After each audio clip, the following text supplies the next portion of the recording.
Hey there, it's Danny, otherwise known as that one Aspie guy. Welcome to that one Aspie guy YouTube show. Brought to you by, well, whatever YouTube is advertising today, huh?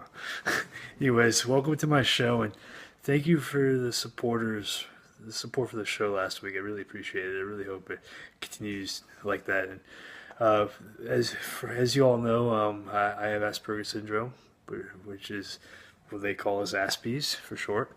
Um, I'm doing this video series to show people, to inspire people of who they are, and you can be who you are, and you can accomplish anything. And I don't care what people think anymore. I think I like who I am, and I'm here to show who I am and to educate you, the outsiders, how to how life as an Aspie operates. And we're gonna do little short videos moving forward on what life as Aspie is like. So this week we're going to talk about spontaneity.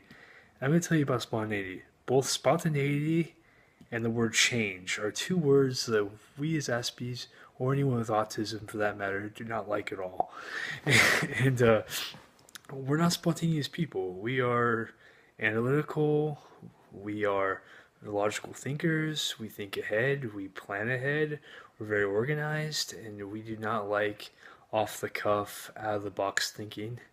We do not like surprises that often. We do not like we do not have like having spur of the moment stuff happening. And but like I mentioned last week, uh, I was very fortunate to grow up in a household of NTs, neurotypicals, or what I like to call quote unquote RFPs, which are regular functioning people.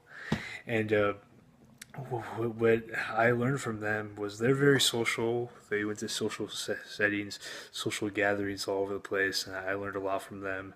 And because of that, I was able to adapt and be spontaneous, to learn spontaneity because of them.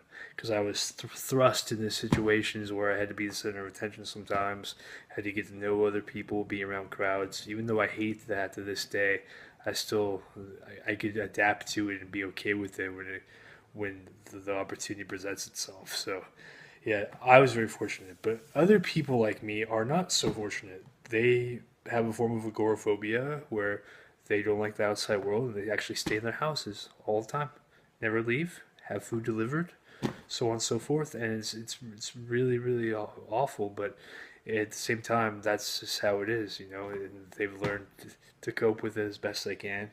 And you can only rely on yourself in this world sometimes, but life is also about taking chances and going out of your comfort zone, taking risks and dealing with those risks, dealing with the outcome of those risks.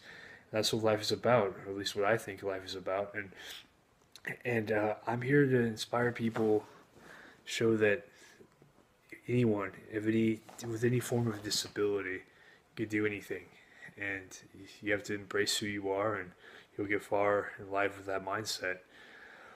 What I've learned though is that it's okay to be who you are, and if I'm not a spontaneous person, I could just over time learn how to be a spontaneous person, you know. And that's what I have learned. The last 1 or 2 years, I've basically said, "Screw it! I'm gonna go. I'm gonna branch out, and I'm gonna go for it. I'm gonna go out of my comfort zone, get out of my shell, and be a totally different person." And it's changed me for the better, I'd say, because like the other day in school, because I go to pharmacy tech school to be a pharmacy tech, and we're learning all these drugs, and I we had to give presentations, and I actually volunteered. I volunteered to get up in front of the class twice and give two different speeches. I was volunteered. I was happy to do it. And when I was younger, like in elementary school or junior high or high school, you're kidding me. I would never do that. No way. You couldn't pay me to get up in front of anybody. Public speaking, horrible. I know it's like the number one fear amongst people besides drowning. But yeah, yeah, we're talking no way. You couldn't pay me any form of monetary figure to have me get up in front of anybody and make a presentation. And now here I am volunteering. So I've come a long way, and that's without medication or therapy. So yeah, I'm really proud of myself, and here I am giving my story, broadcasting my story to the world right now. That's insane too. So it's like I'm really proud of myself. It's a big accomplishment. But yeah, like I'm just here to be the role model.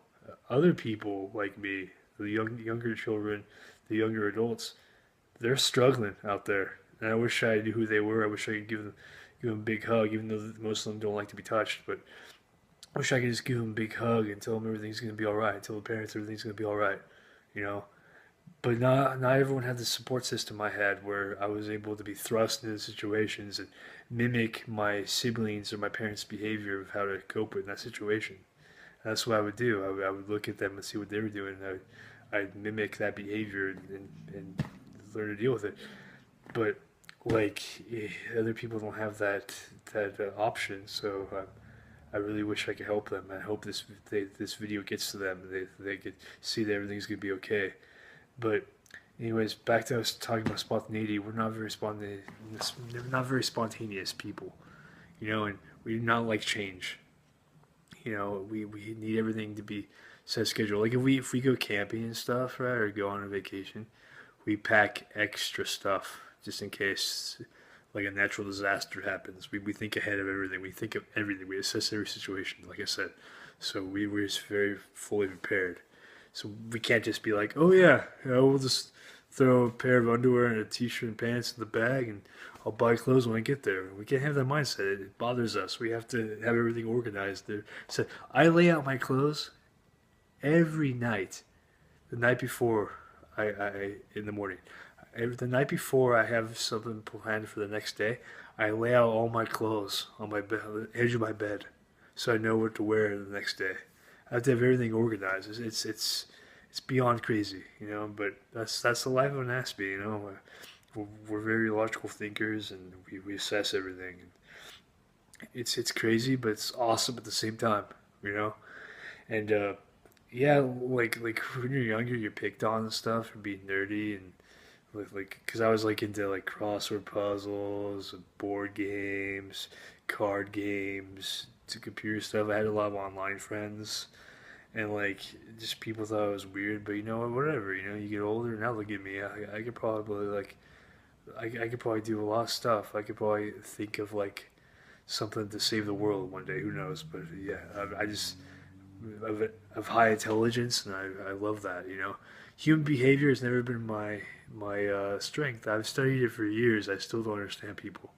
I still don't understand what makes people tick, or besides their heart, of course. But I still don't understand what makes people tick. It's pretty crazy. But yeah, we hate change. We hate spontaneous behavior. And this is how it is. Like it will never get better like that. It will always be that way. We'll never understand RFPs. We'll never understand regular functioning people.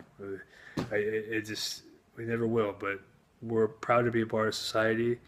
We just want to be treated normal. We just want to be treated like everyone else. Don't take pity on us.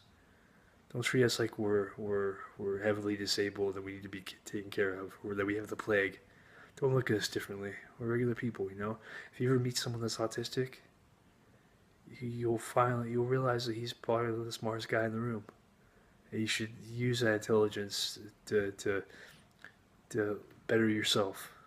Ask him questions about what he's interested in, and he'll talk your ear off. And so we miss social cues. So what if we can't relate to regular people and we go off on tangents? Just embrace it. So we're all quirky. I have my quirks every day. I rock back and forth to calm myself. I play with my fingers a lot. I have my own language. Whenever I get embarrassed and confrontational, or I get embarrassed when there's a confrontation. I either leave the room or talk to myself in my own language. Yes, I'm a weird guy, but I love it. I am who I am. And I've learned to be spontaneous over the years. I take more risks now, but naturally, I'm just not wired that way. You know, um, Next week we'll be talking about dating, so hopefully you watch out for that. Um, yeah, romance. I'm a big romantic, but man, dating's tough. But you'll hear stories next week. But there's a red icon below this. It's a subscribe button. So make sure you subscribe to that. There's a lot of stories that they tell you, from the life of it, the point of view of an Aspie. So I really hope you enjoy this, and yeah, here's to be spontaneous in the future, huh? So thanks for watching, and I'll see you next week.